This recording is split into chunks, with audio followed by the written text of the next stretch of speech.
Hello there my fellow holotable heroes and welcome to another Galactic challenge video. Hopefully you had a productive week and that you're looking forward to get your weekend started. But first, a brand new challenge is upon us, and this time we are taking to one of my favorite places, Endor, because the modifier is really fun to use, and especially today it will be the key to get all the feats done quite easily without using Galactic Legends. So as always, I'll cover the modifiers and the feats first, then show you the battles. So if you want to skip through to the battles themselves, YouTube chapters below. Otherwise, let's go ahead and have a look at that really fun modifier for Endor, part of the tribe. Now, what's fun about it is we gain a special ability, well, so does the enemy, and the cooldown of 8 is shared across your team. So basically pretty much every other turn somebody can use it, and then depending on who uses it, it gives you different bonuses. So if attacker uses it, calls everybody to assist. If healers or support, gives you bonus turn meter, and finally if tanks, you get the taunt, critical hit immunity and foresight. So the one that we will be mostly utilizing today is with the support or healer units to give us 30% turn meter, especially at the start of the battle, so we can outrun a really fast maul that we are facing today. So definitely a very fun modifier.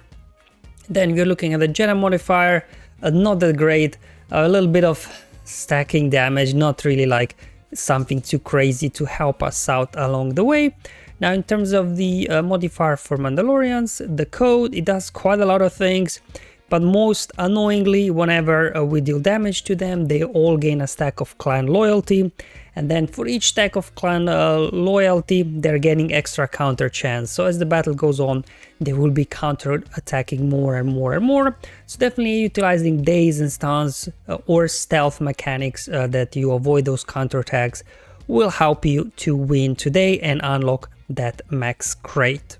Now looking at the feats themselves, we have to inflict stun 30 times and then win with a full team of Jedi units, and finally win without losing a unit. So the only one I guess that will take a little bit of more tricky, I guess, would be the stun one, but hopefully the team that I'll show you will be able to get it done for you. But anyway, let's knock out the Jedi feat first.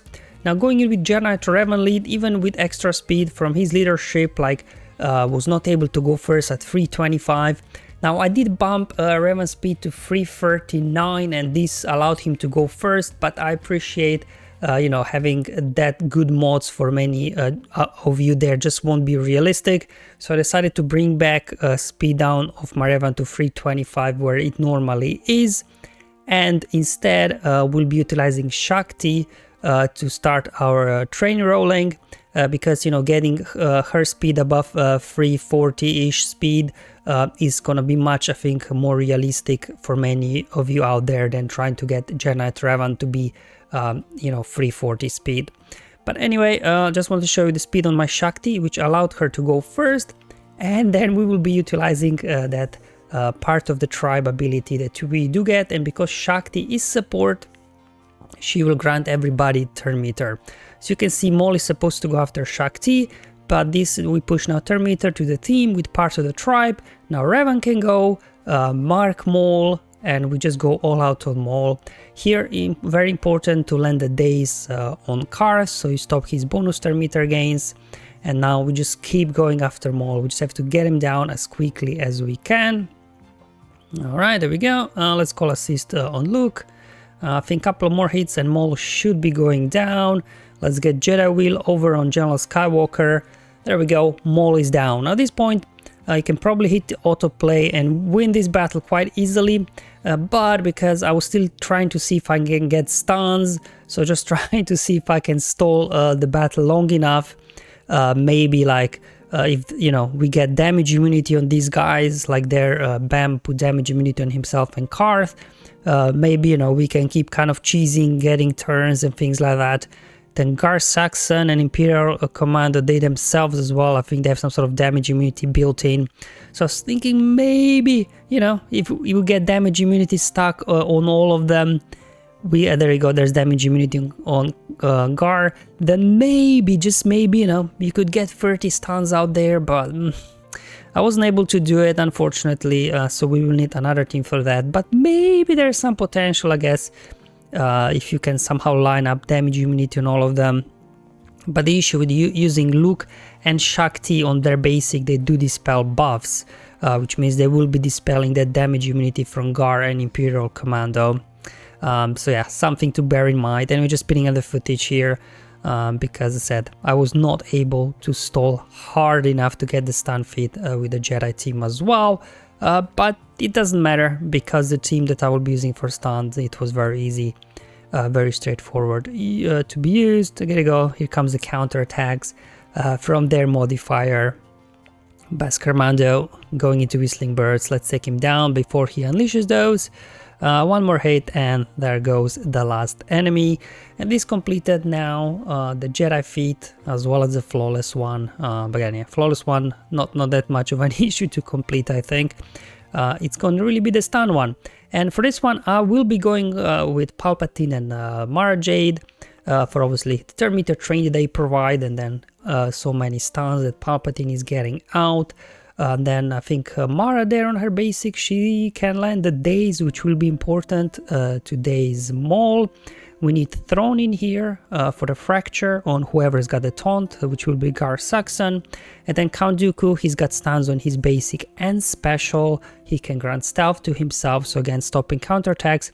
And then we'll be utilizing the same trick as we did with Shakti, but here we will be using Watts Tambora. He gets a bonus turn, so even he's like, you know, low gear, low star, he gets a bonus turn, and because he's support, he can go ahead and use the part of the tribe ability, which again pushes turn meter to your Mara, so she can get the turn meter train rolling. There we go. So we were able to now everybody to outrun Maul thanks to the 20% turn meter we got from part of the tribe. I got really unlucky here with the counterattacks to begin with, but Mara survived. That's why I used stealth ability first, just to make sure she goes under stealth, so her next AoE is not counterattacked. There we go. We've got now 3 guys stunned. Now Dooku can go under stealth. And then we will drop Fracture on Gar Saxon to stop his counterattacks as well. So the only one that can now be counterattacking is Maul. So we will try a little bit stay away from him until we land the daze. So I'm just going to go ahead spreading the shocks from the team. And here I will use part of the tribe ability. Call everybody to assist, and there we go. We got now daze on Maul as well, so he can't counterattack. Also, obviously Maul, when he's got 3 or more stacks of anguish, you cannot stun him. However, you can daze him, you can remove turn meter, land a stagger. So pretty much Mara is now controlling here the field with her stagger, calling Palps for assist, Palps doing his AoE, landing stuns. We also obviously can utilize basics and special ability from Dooku to land more stuns. Otherwise, pretty much, you know, the usual tactics, spreading shocks. And then whenever we use basic with Palpatine, he gets 15% turn meter for each shocked enemy. Then you can use as well let the hate flow ability, so that's the right special ability that gives him again 50% turn meter for each shocked enemy. So as long as you got 2 shocked enemies, he will get back-to-back turns. So it's so much turn meter from basic, or let the hate flow from Palpatine. Then, you know, he's getting so many turns that it's very quickly getting those his mass stuns out. But again, just, you know, making sure to keep Maul under control, keep throwing those staggers out, removing his turn meter, don't let him take a turn. There we go, Gar Saxon, fracture drop, so he's now started to counterattack again. So let's go ahead, drop that fracture on him again, and I just pretty much rinse and repeat what we were doing until now. Very easy, very straightforward. The other 3 guys, Imperial Super Commando, Beskar Mando, as well as Carve, they hardly get to do much. There you go, looks like Beskar Mando there, because we got a Carve below 50% health. Jumped in here with his bonus turn, but he didn't do a whole lot of damage. And again, just kind of spreading the damage. I'm trying to stall the battle here as long as I can, because still without a fit tracker, it's anyone's guess how many stuns I got. So just do your best here. Keep spreading the damage. Try to keep these guys alive as long as you can, obviously until they can take no more damage. And this now for me completed the stun feat as well quite easily. Again, we have to utilize part of the tribe trick that I showed you in the beginning. With the Jedi, you can use Shakti, or obviously if you do have Galactic Legends, they should be fast enough to outrun Maul. That should not be a problem, but if you don't, utilizing Shakti, and again we also get a little bit of extra speed from Jedi Knight Revan's lead, and here we're just utilizing Wotan Bor. He gets a bonus turn no matter his speed, no matter his gear level. He will go first, rally the tribe, which pushes the turn meter to the rest of the team, and then you can start rolling and getting those stuns out.